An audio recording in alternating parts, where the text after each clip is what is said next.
good morning মই sir Shivani good morning Shivani কোৱা সদায় পুৱা ছাৰক জগাওঁ যে আজিও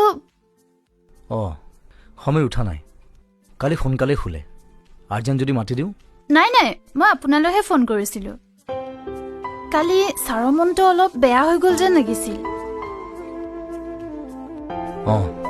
বেয়া হৈ গ'ল তেওঁ হঠাৎ বেলেগ হৈ যায় চিনাকিও অচিনাকি হৈ পৰে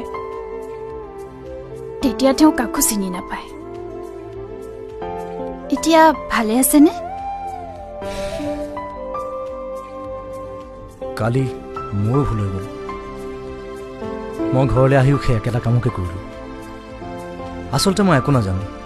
ইমান ডাঙৰ এটা ইনচিডেণ্ট হৈ গ'ল মই একো গমেই নাপালোঁ মই বৰ দুখ পাইছোঁ শিৱানী নিজকে বৰ দুখী যেন লাগিছে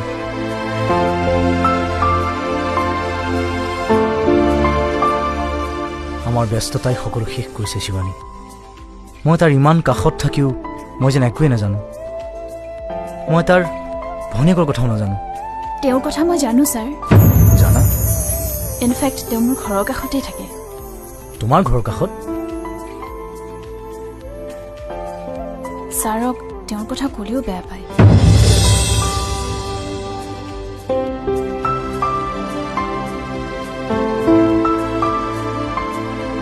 ছাৰ তেওঁৰ বাবে মোৰ বৰ চিন্তা হৈছে সেইবাবেহে আপোনালৈ ফোন কৰিলোঁ এতিয়াৰ পৰা আৰু কোনো চিন্তা নাই শিৱানী মই ঘূৰি আহিছোঁ যেতিয়া মই তাক চাম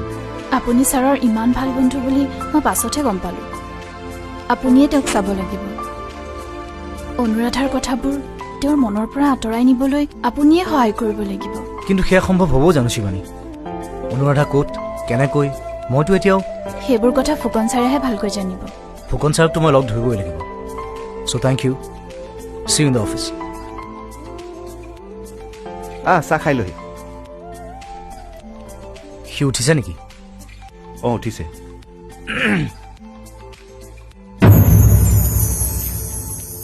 কালিৰ কথাটো মই কৈছো বুলি নকবি নেকি নকওঁ দে কথাবোৰ লুকুৱাই থয় কিন্তু লুকুৱাব নোৱাৰে অকলে অকলে কান্দি থাকে বাকচত সেই সোণৰ গহনা পাতৰ সাজ গোটাই থোৱাতে থাকিল মানুহটো একেবাৰে শেষ হৈ গ'লো মই কম মই সকলো জানো নহয় তেওঁৰ কথা মনত পৰিলে মানুহটো একেবাৰে অস্থিৰ হৈ পৰে এতিয়ালৈকে ফুকন ছাৰে 2 বাৰ হস্পিটেললৈ দিছে